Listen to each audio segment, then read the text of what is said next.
আসসালামু আলাইকুম। এমপিওভুক্ত শিক্ষকদের জন্য সুখবর। বেসরকারি শিক্ষা প্রতিষ্ঠান, স্কুল, কলেজ, মাদ্রাসা ও কারিগরি শিক্ষা প্রতিষ্ঠানের এমপিওভুক্ত শিক্ষকদের জন্য উৎসব ভাতা বাড়ানো হয়েছে।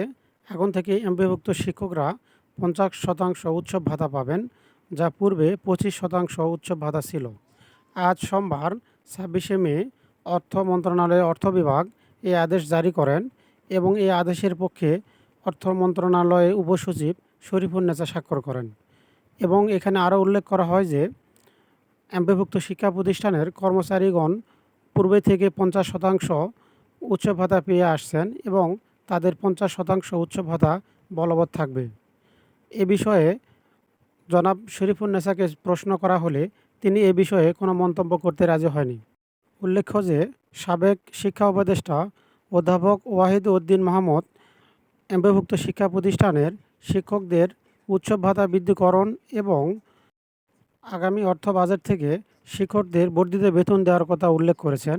সেই ধারাবাহিকতায় তিনি তার কথা রেখেছেন। প্রথম ধাপে তিনি উৎসব ভাতা বৃদ্ধিকরণে প্রস্তাব রেখেছিলেন, যেটি আজ কার্যকর হয়েছে। ধন্যবাদ অধ্যাপক ওয়াহিদউদ্দিন স্যারকে। আশা করছি আগামী অর্থবছর থেকে এমপিওভুক্ত শিক্ষকরা বর্ধিত বেতন ভাতাও পাবে। ধন্যবাদ সবাইকে।